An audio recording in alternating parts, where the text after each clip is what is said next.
ꯑꯩꯈꯣꯏꯒꯤ ꯍꯟꯗꯛ ꯅꯥꯁꯤꯛꯇ ꯃꯍꯥꯔꯥꯁꯇ꯭ꯔꯒꯤ ꯅꯥꯁꯤꯛꯇ ꯑꯣꯜ ꯏꯟꯗꯤꯌꯥꯒꯤ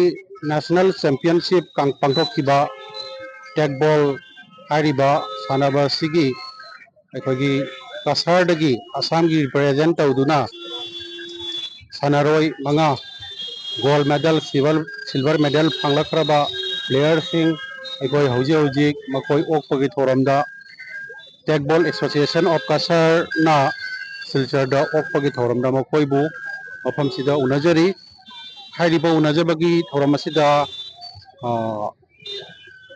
ꯒꯣꯜ ꯃꯦꯗꯜ ꯐꯪꯂꯛꯈ꯭ꯔꯕ ꯄ꯭ꯂꯦꯌꯔꯁꯤꯡꯗꯒꯤ ꯋꯥꯐꯝ ꯈꯔ ꯊꯝꯕꯤꯅꯕ ꯑꯩꯈꯣꯏ ꯃꯇꯝ ꯂꯧꯖꯒꯦ ꯑꯍꯥꯟꯕꯗ ꯒꯣꯜ ꯃꯦꯗꯜ ꯐꯪꯂꯛꯄ ꯏꯝꯔꯥꯟꯗꯒꯤ ꯋꯥꯐꯝ ꯈꯔ ꯊꯝꯕꯤꯌꯨ ꯅꯈꯣꯏꯅ ꯁꯥꯟꯅꯔꯤꯕꯁꯤ ꯀꯃꯥꯏꯅ ꯁꯥꯟꯅꯩ ꯀꯌꯥꯔꯛ ꯁꯨꯔꯦ ꯁꯥꯟꯅꯕ ꯑꯗꯨ ꯑꯝꯇꯪ ꯐꯣꯡꯗꯣꯛꯄꯤꯌꯨ ꯀꯃꯥꯏꯅ ꯇꯧꯔꯛꯀꯦ ꯍꯥꯏꯕꯗꯨ ꯑꯩꯈꯣꯏ ꯁꯥꯟꯅꯕꯁꯦ ꯁꯤꯗꯤ ꯑꯍꯥꯟꯕꯅꯤ ꯑꯗꯨꯒ ꯁꯤꯗꯤ ꯑꯍꯥꯟꯕꯅꯤ ꯑꯩꯈꯣꯏ ꯑꯍꯥꯟꯕ ꯆꯠꯄꯗ ꯑꯍꯥꯟꯕ ꯆꯠꯂꯤ ꯑꯗꯨꯒ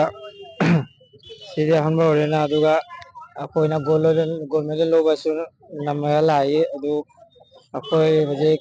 ꯏꯟꯇꯔꯅꯦꯁꯅꯦꯜꯒꯤꯁꯨ ꯁꯦꯂꯦꯛꯁꯟ ꯐꯪꯉꯦ ꯑꯗꯨ ꯑꯩꯈꯣꯏ ꯌꯥꯝ ꯍꯔꯥꯎꯏ ꯑꯗꯨ ꯍꯧꯖꯤꯛ ꯑꯩꯅ ꯈꯜꯂꯤꯁꯦ ꯑꯩꯈꯣꯏ ꯏꯟꯇꯔꯅꯦꯁꯅꯦꯜꯒꯤꯗꯃꯛꯇꯁꯨ ꯑꯩꯈꯣꯏ ꯐꯖꯅ ꯁꯥꯟꯅꯔꯒ ꯏꯟꯗꯤꯌꯥꯒꯤꯗꯃꯛꯇꯁꯨ ꯒꯣꯜ ꯃꯦꯗꯜ ꯄꯨꯔꯛꯀꯦ ꯍꯥꯏꯅ ꯈꯜꯂꯤ ꯑꯗꯨꯒ ꯑꯩ আচ্ছা ঠিক আছে বাংলাদেশ কিছু কইবাই যে প্রথম যে তোমরা পার্টিসিপেট যে করলো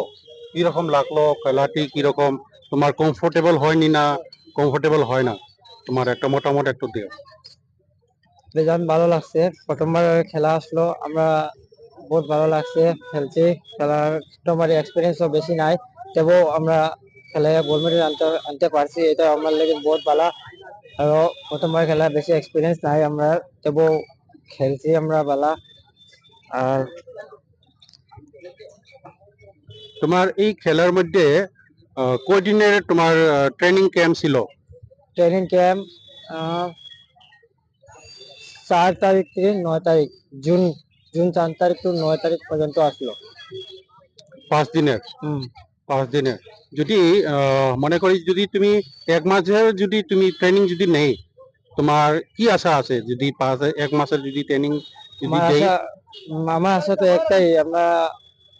এক মাসে যদি ভালো ট্রেনিং লইতে আমরা চাইমু যে আমরা ইন্টারন্যাশনাল লেগে ভালো খেলতাম ইন্টারন্যাশনাল লেগে মেডেল আনতাম ঠিক আছে আকাশ কি যাইয়ে